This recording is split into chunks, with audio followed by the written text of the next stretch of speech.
Halo teman-teman, kembali lagi bersama saya Arya Febian. Pada seri pembelajaran ke-6 ini, kita akan coba menjalankan proyek yang telah kita buat di Android Studio teman-teman. Lebih tepatnya di Android Virtual Device atau yang lebih dikenal dengan emulator. Kita akan jalankan ya teman-teman ya.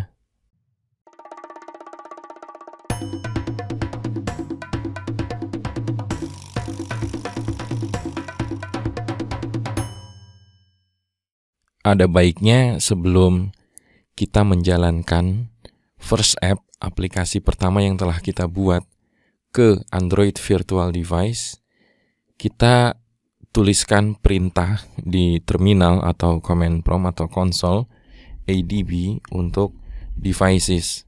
Sinteks ini berguna agar kalian mengetahui ya emulator mana yang saat ini sedang running. Seperti itu. Apakah Android Virtual Device atau device yang benar-benar smartphone, teman-teman, seperti itu.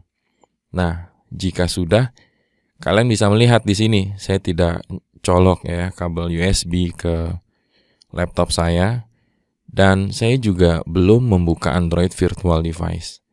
Kalian bisa gunakan banyak, teman-teman. Yang terkenal itu ada Genymotion, lalu ada BlueStack, lalu bawaannya ada Android Virtual Device. Ketiganya sama-sama emulator yang digunakan untuk melihat ya secara real time, dan nanti akan saya ajarkan datanya akan diubah dan real time kalian bisa melihat outputnya, kalian bisa melihat hasilnya seperti itu. Oke teman-teman, jika sudah buka Android Studio kalian, lalu kalian masuk ke configure. Di sini saya menggunakan Android Studio. Kalau kalian ingin bertanya BlueStack, kalian ingin bertanya Genymotion, bagaimana cara kerjanya, cara setupnya, kalian bisa WA saya, atau kalian bisa tinggalkan pesan komentar. Untuk menghemat waktu, kita langsung masuk ke Android Virtual Device Manager, lalu kalian bisa start ya atau launch untuk virtual device. Kalau kalian belum, ya ini tergantung kecepatan laptop kalian. Untuk spesifikasinya, jika cepat, maka dia akan tampil secara cepat. Jika lambat, maka kalian agak sedikit menunggu, teman-teman. Nah, di sini create virtual device, ya. Kalau kalian belum ada di sini listnya, kalian bisa tambahkan, lalu kalian bisa pilih, ya, size-nya, ya, resolusinya, lalu berapa dpi, lalu kalian bisa next, lalu kalian bisa pilih untuk API yang kalian inginkan yang mana, seperti itu teman-teman ya. Kalau belum, kalian bisa download terlebih dahulu seperti itu. Oke, kalau sudah saya close di sini ya. Lalu di sini saya close saja ya, atau di minimize nggak apa-apa. Nah, di sini yang ingin saya ajarkan ke kalian beberapa langkah untuk menjalankan ya first app itu bisa berjalan di sini teman-teman. Nah, langkah pertamanya adalah kita building dulu ya. Kita building dulu Ionic ini dengan Cordova tentunya kita build ke Android. Jadi kita akan masuk dulu ke drive C kita ya. Di sini kita akan masuk ke users, lalu ada administrator, lalu ada desktop, lalu ada first app. Enter. Langkah pertama yang harus kita lakukan adalah Ionic Cordova build Android.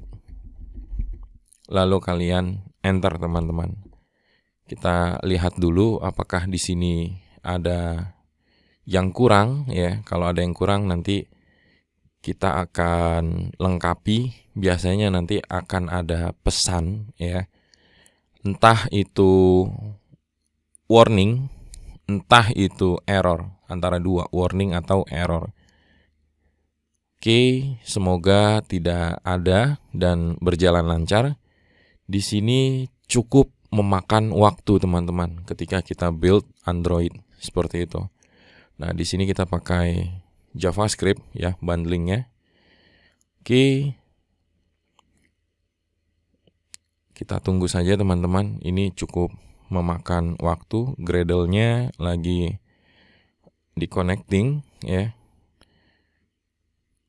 Sukses, build sukses. Kita tunggu.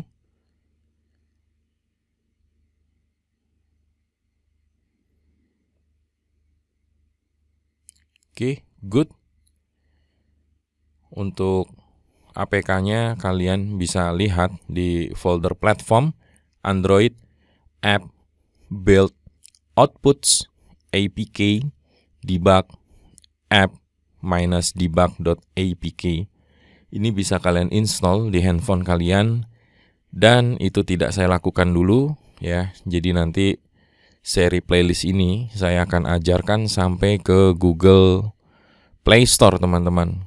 Sampai kita daftar sebagai Google Developer. Bayar kurang lebih 25. Dulu saya ketika bayar pertama kali ya, kurang lebih di tahun 2000. Saya lupa 2013 akhir apa 2014 awal. Antara itu, tapi seingat saya 2013, teman-teman. Itu saya bayar $25. Nggak lama setelah itu naik jadi $30. Nah, kebanyakan develop aplikasi di internal, jadi tidak kita publish di Play Store. Nanti kita baca dokumentasi lagi ya, harganya naik atau tidak. Nah, sekarang di sini ya, kita sudah build successful. Kalau kalian ingin compile ya, Ionic Cordova compile ya, di sini kita compile Android kalau kalian ingin. Tapi kalau kalian tidak ingin, bisa langsung saja, teman-teman. Ionic Cordova lalu emulate.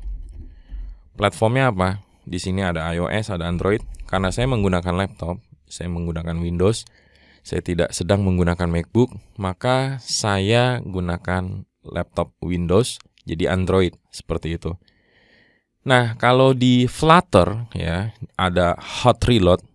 Saya gunakan hot reload di Flutter. Kalian bisa gunakan live reload itu di Ionic. Seperti itu. Jadi dua-duanya sama-sama untuk mengubah data atau melihat data secara real time ya. Ketika kita melakukan perubahan terhadap baris program, maka outputnya akan real time. Ingat, di Flutter itu ada hot reload. Ingat, di Ionic itu ada live reload. Baiklah, teman-teman, ini kita akan enter dan sedikit memakan waktu. Di sini jangan lupa ada live reload. 1, 2, 3. Jika nanti ada kekurangan, ada warning, atau ketika nanti ada ada error, kita akan baca ya, teman-teman ya. Kita akan baca apakah nanti ada error atau tidak. Nanti biasanya nah ini dia nih. Oke. Nah, udah berhasil ya, running successful. Nah, sekarang kita coba buka Visual Studio Code kita ya. Kita akan buka di sini. Oke, ini kita close dulu ya. Kita close dulu. Ini kemarin saya habis mengajar webinar untuk JavaScript. Lalu kita close saja di sini dan kita akan add folder di desktop ya, teman-teman. Di desktop ada first app, langsung saja, teman-teman. Tidak perlu berlama-lama. Di sini saya akan coba tunjukkan yang namanya live reload. Kita geser ke kanan sedikit. Oke. Di sini ada folder, path directory, dan file.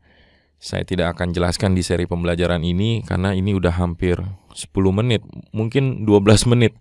Jadi saya nggak mau berlama-lama. Next di seri pembelajaran ke berapa nih, teman-teman? Ke-7 ya. Ini seri pembelajaran ke-6. Di seri pembelajaran ke-7 kita akan bedah dari E to E sampai TypeScript untuk lean.json. Oke, kita langsung masuk ke SRC. Di sini ada app, ada home, kemudian ada homepage.html. Di sini saya akan ubah ya. Di sini saya akan ubah atau blank. Di sini saya akan tulis my first application atau my first app. Ketika ini ditulis my first app, dalam hitungan millisecond di sini akan berubah, teman-teman ya. di sini akan berubah di bawah 1 detik ya. Lalu di sini ada tulisan ya. Apa nih teman-teman? Misalnya Ionic Mobile App. Oke, atau framework. Nice. Inilah yang saya lakukan di Flutter dan inilah yang saya lakukan di Ionic Mobile Application Framework. Baiklah teman-teman, sampai jumpa di video selanjutnya, seri pembelajaran ke-7. Jangan lupa ya, dukung saya dengan cara subscribe. Terima kasih banyak karena sudah menonton.